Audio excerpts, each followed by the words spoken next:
Let's start today's lecture talking about Karl Marx and Karl Marx's world. Now, as you're reading parts of Karl Marx, you find out that there is a definite theme. In Karl Marx, basically what he does is he traces the evolution of people. And his basic belief is that people will eventually evolve and change and will have a communist world. Now, Karl Marx would take his beliefs and he would go back to ancient feudalism, which would have been a system that existed in Europe, but actually existed in China as well. But this would be a system where there were many, many poor people who were farmers, who were living on the land. So Karl Marx would say first there was feudalism, where you had people who were living on the land, they were working for like a lord or a noble. So you had a head person, noble in charge, many poor farmers working on there. And he said that basically this system evolved to a system of capitalism. Capitalism basically is where it changes now. It's more specialized work and people are now working in the factories. And Karl Marx would say that basically what happened was now instead of people working on the farms for a noble, you now have people working inside factories for the bourgeoisie. The bourgeoisie being the basically rich middle class who are running the factories, and he said they are working for them. So in Karl Marx's world, it basically class struggle is what happens eventually, where people in the factories. He basically says that what the factory system did, and you have to remember he was running during the Industrial Revolution, where there were horrible factories that people were working in. They were working long, hard hours in Europe, in Germany, where he was from. And he basically said that people were now basically becoming just part of the machinery. That they were just one more cog in the machinery that was dehumanizing them. And he said this is what capitalism just did. And he said what would happen is over time is the people in this system would eventually, they would revolt because there are many of them. And he would basically say like the capitalists, what they would do is they would just continue to push the people, push the proletariat, push them. They would try to gain control of everything, and they would no longer be able to control it, and eventually that the workers, the proletariat, that they would rise, there would be a violent revolution, and after this violent revolution, a communist state would be established. So according to Marx's theories, communism comes after capitalism. So honestly, if Karl Marx, if we applied his theories, he really wouldn't have wanted the Soviet Union or Russia to become the first communist country. Probably would have wanted us, the United States, or Japan, or somewhere in Europe where, like maybe England or somewhere was a very capitalist place. He would probably say that they should become communist first because he would say you'd be capitalist, then there'd be a violent revolution. Actually, you'd go through a transition state called socialism where people kind of get control of everything. And eventually, you'd evolve to communism. So he thinks it's an evolution that happens, but he does advocate class struggle and the proletariat overthrowing the bourgeoisie. And as we talked about in Russia, this was practiced, and there was an attempt to make it a communist state in the Soviet Union. China had a revolution. Many places in the world this happened, Vietnam, Cuba, some of them still do exist today as communist countries. But many of them have failed. China, you can make an argument, yes, there's a communist party in charge. They still have a command economy, meaning the people on top are in power in some ways. But so many of the cities have taken on capitalist ways of living in the large cities in China. And it's really arguable whether you can even call China a communist country. I really don't think you can, especially not in the cities. And the parts of China that are really growing in the cities have these special economic zones, which are pretty much run like any capitalist city. All right, let's move on. So that's Karl Marx. And now let's take a brief view. These are very brief views of Adam Smith's world. So Karl Marx, class struggle, proletariat overthrowing the bourgeoisie, violent revolution. Now Adam Smith actually writes before Karl Marx. His works are done before Karl Marx. But Adam Smith is what we base a lot of economics on. If you need to know someone in this class, you need to know Adam Smith. Karl Marx as well, but you definitely need to know Adam Smith. And Adam Smith's basic belief is that we are driven by self-interest. We are looking out for ourselves. And Adam Smith would say, Basically, that's not a bad thing necessarily. That's not a bad thing. We're driven by self-interest. He would look at someone like me who's a teacher, and he would say, well, you do this because you like to do it. It's your interest to teach. It's what you enjoy doing, so therefore you will do a good job at it, hopefully. So he says you're driven by self-interest. We have Steve Jobs here. There's two pictures of him. One, an older picture, and one a picture about a year or so before he passed away. So we see Steve Jobs. He would say Steve Jobs would be a perfect person to talk about self-interest. Steve Jobs, believe it or not, you can't really say he was motivated by money. He made a lot of money, but money probably wasn't his biggest self-interest. He may have been motivated by wanting to make the best product, by competition, and for his love of computers and trying to improve things. So Steve Jobs of Apple was someone who was motivated by self-interest. He wanted to do those things. And Adam Smith would say that's good because Steve Jobs, wanting to run computers, starting a computer company, hired lots of people who wanted to work for him on his own self-interest. They wanted to work for someone who they saw as one of the best people. People who worked for them are motivated by self-interest. And we get better products because of it. You don't have to tell someone to do it. Someone will just well do it because they're interested in it. And his whole theory is that what you can do is what happens if you're motivated by self-interest, eventually the invisible hand will take over. The invisible hand is this idea that if we all if we're all motivated by self-interest and we all do what we really want to do, everything will take care of itself. And I've used the guy in the bottom. You might say, who's motivated to pick up trash? Why would anybody want to do that? And the answer we've mentioned in class numerous times is that, well, someone might want to be a business owner, and someone might realize that, hey, there's all this trash around.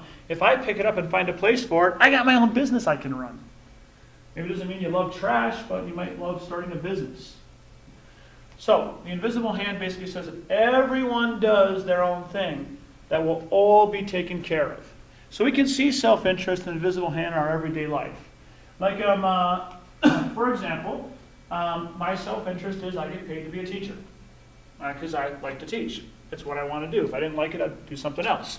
This is my self-interest. The invisible hand comes into play in everything I do. I mean, I go to the gas station. No one's making anybody work at the gas station to get gas. Someone's motivated by self-interest to have a job. The roads that I drive on, someone is motivated, someone wants to do construction work. And they've applied for that job. No one made them do that job. Now maybe you could say, well, maybe they're just doing the job because they got to make money. Well, that's their self-interest, to feed their family, to feed themselves. I have students who, you guys, technically have to be in school, but you also are motivated by a bit of self-interest to be here. Many of you come to the school because you want to go to college. You're motivated by self-interest to take notes, to get your grades. The invisible hand is making the whole thing work. So self-interest is the single person. Invisible hand is all of us at work.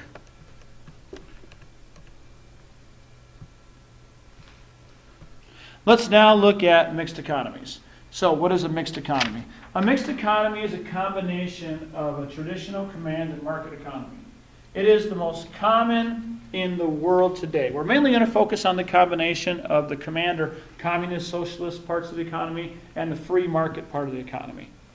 So there's some central planning in mixed economies. There are central planners who plan some things. And there's also parts of the free market. So there's some central planning and there's some free market in a mixed economy. The United States has a mixed economy that leans free market. We are not completely a free market economy. Now, of all the countries in the world, we lean more towards free market than most. However, we're not completely free market because we have a lot of things that exist in a mixed economy. For example, we have a public school system where everyone goes to school and it's paid for with tax money. There are central planners called the Board of Education who plan for schools. Every state has a Board of Education, cities do. These are in a way these are central planners pretty much. And they have plans, they try to improve the schools. They don't necessarily have 5-year plans, but there is central planners who plan public education. There are central planners who plan the park board. The park board are central planners basically. They're planning out the parks for everyone. They get a salary to do that. So let's look at a couple other countries, and I'll give you countries that are mixed economies that are kind of like right in the middle. The U.S., we have a lot of public things, but most of our institutions you go to are private, so we lean more towards free market. Most of our businesses, most things you can buy are privately run by individuals, so we lean more free market. A country like France is more in the middle. Their goal was to try to find a middle ground between socialism and capitalism. So France's goal was to find a middle ground between socialism and capitalism. So France's government has some control over their core industries, like energy, automobiles, transportation, and defense. So France tried to have, their government run energy, automobiles, transportation, defense, because they saw those as core things that everyone needed. So the government was going to run them. And then they had private industries run things like bank and insurance. So banks, insurance, other private restaurants and those things were run by private individuals. However, France found that a lot of things with their automobile industry, energy was better run if they let the private companies take over some of it. So in France, they tried to give the automobile industry to the government. They tried to give energy to the government, and it didn't necessarily work. They found that it was better if it was more private run by private individuals running it. Because a lot of times central planners can't foresee what's going to happen. So we're going to continue now with Sweden. In Sweden, the government owns 1/3 of Swedish companies. That is more like socialism. Socialism is when everything's publicly owned. In Sweden, 1/3 of the companies are owned by the government. So there's 2/3 private, 1/3 public, run by central planners, have a large say. In Sweden, you're going to find a lot of taxes because of this. So there's heavy taxes in Sweden which are put on people, which take away from your freedom, but do add to your security when we talk about economic goals. Now, it does take away freedom, but it can add to security. For example, in Sweden, there's free child care from ages 1 to 5. Ages 1 to 5, there's free child care. School's free from 6 to 16. That's pretty much the same as it is here. School's free if you want in the United States. You may not go to the best school, but you can go to school for free. And some college is paid for those who choose. Health care is completely paid for.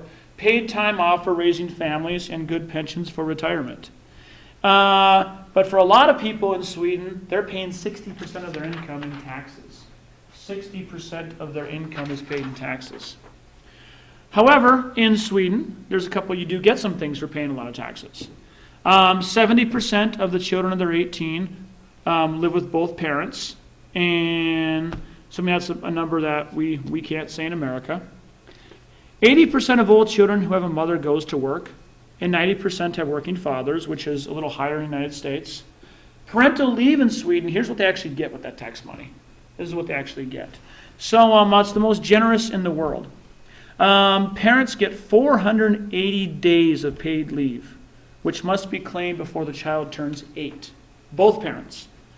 Mothers take most parental leave, but fathers are spending more time at home too. And about 20%, now, one second. So these 480 days off you get before the child turns 8. Most mothers take most of this time off over the 8 years. And the fathers take only 20% of the time off, but they are taking time off to be with the kids. So in America, parental leave ends up being about somewhere between, it's usually a couple months, and that's about it. Where in Sweden, you get it all the way till the child turns 8 years old. So you pay a lot of taxes, but you do get things for it. However, if you want to if you want to start your own business and expand it in Sweden, it's a tough place to do it. All right, well, we'll stop there.